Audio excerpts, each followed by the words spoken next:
Assalamualaikum warahmatullahi wabarakatuh. Sobat muslim dimanapun anda berada yang saya hormati, Alhamdulillahirrabbilalamin, amma ba'du. Allah subhanahu wa ta'ala memiliki nama-nama yang sangat indah untuk kita kaji, sifat-sifat yang sangat indah untuk kita kaji. Kali ini kita akan membahas tentang salah satu sifat Allah subhanahu wa ta'ala, yaitu Al-Basir, yang artinya Allah maha melihat. Kata basir itu diartikan oleh beberapa pakar, salah satunya diartikan dengan kata ilmu atau pengetahuan tentang segala sesuatu. Karena itu Allah subhanahu wa ta'ala dinamai basir, karena Allah maha melihat segala aktivitas yang dilakukan oleh setiap manusia. Tidak ada satupun aktivitas yang tidak bisa dilihat oleh manusia. Sepandai apapun Anda menyimpan keburukan dan kejahatan Anda di hadapan manusia, tetapi tidak demikian di hadapan Allah subhanahu wa ta'ala. Allah subhanahu wa ta'ala melihat semut kecil yang berjalan di batu hitam di tengah kegelapan malam. Allah subhanahu wa ta'ala melihat semut yang berada di hamparan padang pasir yang sangat luas. Allah subhanahu wa ta'ala melihat dan mengetahui setiap helai daun yang berjatuhan. Karena itu Allah subhanahu wa ta'ala menyebutkan dirinya di dalam Al-Quran, wa kana Allahu sami'an basira. Allah subhanahu wa ta'ala maha mendengar lagi maha melihat.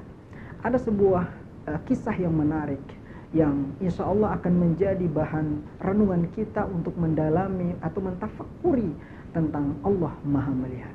Suatu ketika seorang kiai memerintahkan kepada 3 muridnya untuk menyembelih ayam di tempat yang berbeda dan di tempat yang tidak ada satupun orang melihatnya.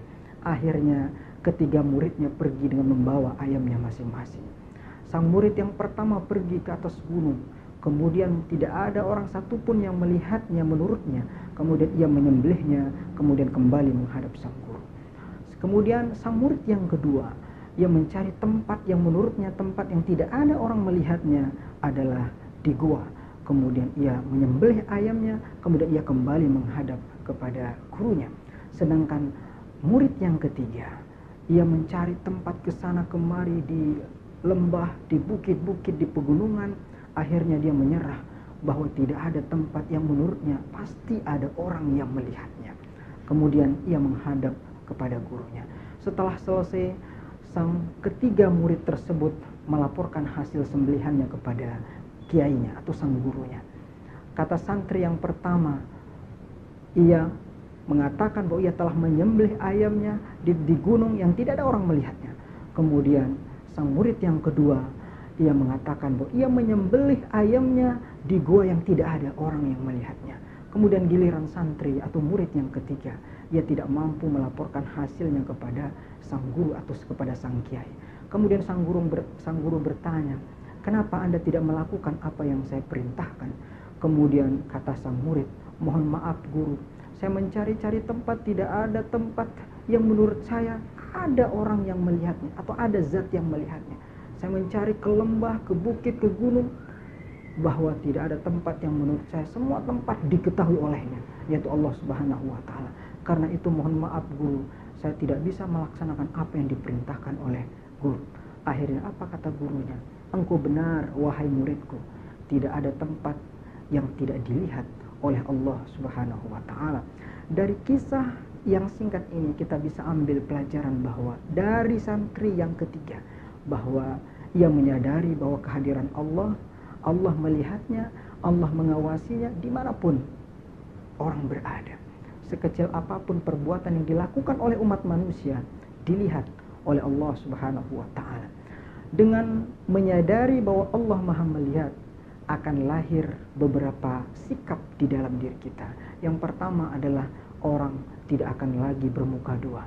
Ia tidak akan berbeda ucapannya kepada si A maupun kepada si B, tetapi ia akan sama karena semuanya dilihat oleh Allah subhanahu wa ta'ala. Yang kedua adalah akan lahir rasa mawas diri atau diawasi oleh Allah subhanahu wa ta'ala. Karena itu kenapa sekarang banyak orang yang lebih takut kejahatannya diketahui oleh manusia daripada diketahui oleh Allah Subhanahu wa ta'ala. Dengan kemajuan teknologi saat ini, salah satunya CCTV misalnya. CCTV itu bisa merekam dan melihat apa yang dilakukan oleh manusia. Bagaimana dengan CCTV Tuhan?